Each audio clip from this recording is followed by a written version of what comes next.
Deixa eu começar sendo bem justo aqui. Jonathan Byers não começou mal em Stranger Things. Pelo contrário, na primeira temporada ele era um dos personagens mais interessantes da série. Ele era quieto, descolado, meio estranho, mas com uma carga emocional pesada. Dava pra sentir que tinha coisa ali, tá ligado? Na primeira temporada, o Jonathan era praticamente um adulto preso no corpo de um adolescente. O Will some, a mãe entra em colapso e quem segura a casa é ele. Ele trabalha, cuida do irmão, tenta manter tudo em pé, enquanto o mundo tá desabando ali, tá ligado? Aquilo ali criava empatia na hora.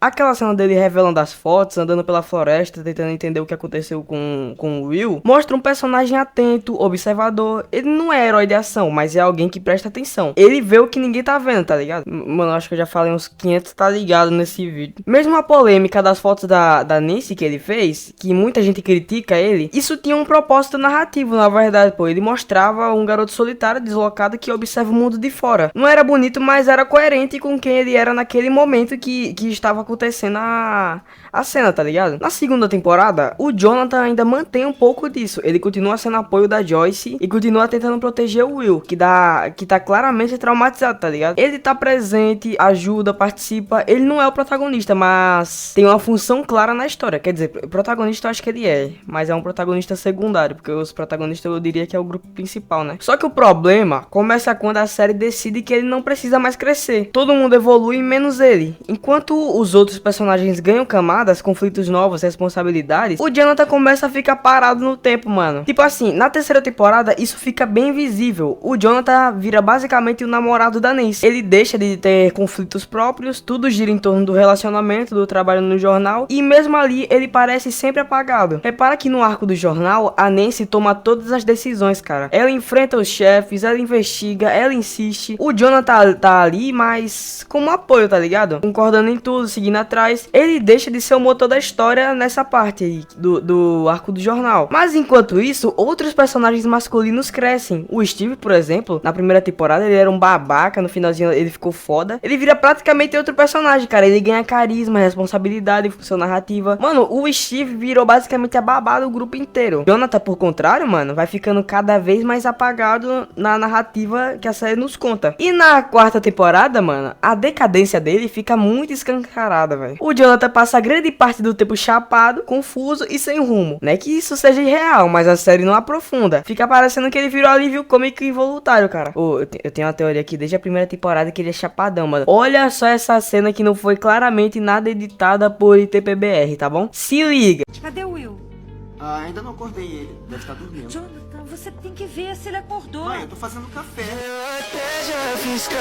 Mano, na quarta temporada, o Jonathan vira basicamente outro personagem. Grande parte das cenas dele estão sempre no mesmo tom. Tom meio desligado, meio confuso, sempre chapado, sempre rindo de nervoso. Não é que isso seja impossível de acontecer com alguém como ele. Até faz sentido emocionalmente, mas a série trata isso de forma rasa demais. Não aprofunda, não explica direito, só mostra e segue em frente, como se isso já bastasse pra definir o personagem inteiro. E o problema maior não é ele estar perdido, mano, é a falta de reação. Em situações graves, perigosas, onde o mundo literalmente tá acabando de novo, o Jonathan não toma decisão nenhuma importante, velho. Ele tá sempre acompanhando alguém, nunca puxando nada. Diferente das primeiras temporadas, onde ele agia por instinto, por medo de perder quem amava, agora ele parece anestesiado, mano. Quando aparece o conflito dele com a Nancy sobre a faculdade, isso até poderia ser um ótimo arco. Ele não se acha capaz, tem medo de não pertencer àquele mundo e tem medo de se afastar da família. Só que a série joga isso de forma tão rápida que quase passa despercebido. Não tem cena forte, não tem consequência, não tem confronto real. Isso é estranho porque o passado do Jonathan sempre foi pesado, cara. O pai dele era abusivo, a infância era difícil e ele teve muitas responsabilidades cedo demais. E esse tipo de coisa marca uma pessoa pra sempre. Só que Stranger Things parece esquecer disso quando convém. O Jonathan da quarta temporada quase não carrega o peso do Jonathan da primeira, cara. Enquanto isso, personagens ao redor dele continuam evoluindo. O Will ganha um arco emocional muito forte, cheio de silêncio, dor e repressão. A Eleven passa por uma crise de identidade gigantesca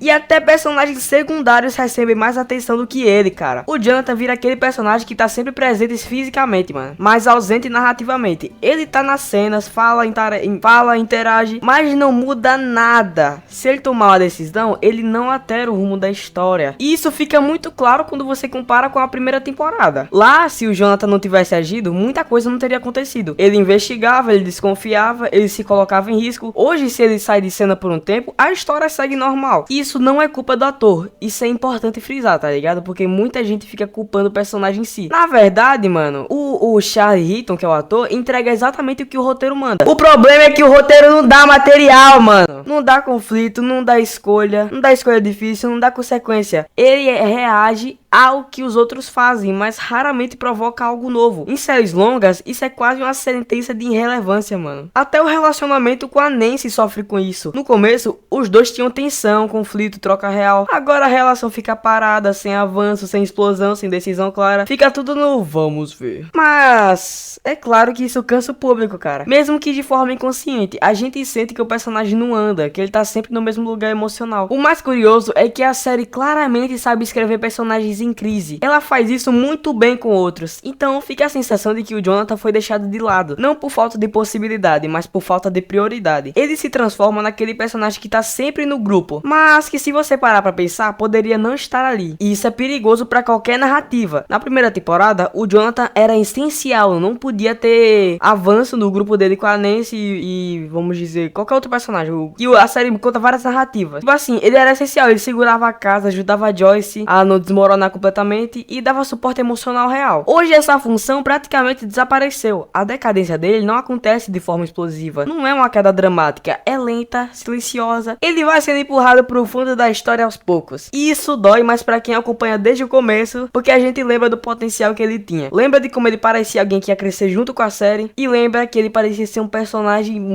com muito potencial, tá ligado? O Jonathan não precisava virar herói de ação, nem um líder, nem o centro da trama, velho. Ele só precisava continuar sendo relevante emocionalmente. Quando o personagem para de influenciar a história, ele começa a desaparecer, mesmo estando presente. É exatamente isso que acontece com ele. A decadência do Jonathan não é sobre ele ser fraco, ou errado, ou mal escrito no início. É sobre uma série grande demais para lembrar de todos. No fim das contas, a decadência do Jonathan Byers é um lembrete claro de como Stranger Things cresceu tanto que deixou alguns personagens importantes pelo caminho. E é isso, rapaziada. Esse foi o vídeo de hoje. Hoje eu queria agradecer, na verdade, a Iracema Rocha de Souza, que comentou no meu vídeo e perguntou se eu podia fazer um vídeo com esse tema. E aqui estou eu fazendo. Obrigado pela ideia, Iracema. Esse vídeo eu espero que tenha ficado bom pra você assistir. E é isso. Se inscreve, deixa o like, comenta alguma coisa aí. Talvez um tema também, porque você viu que eu realizo o tema, sabe? Vai que eu faça o tema que você escolheu nos comentários. Então é isso, rapaziada. Até a próxima ou até amanhã, depende de quando você está vendo esse vídeo, porque eu posto vídeo diariamente, tá? Cara, que é vídeo de qualidade.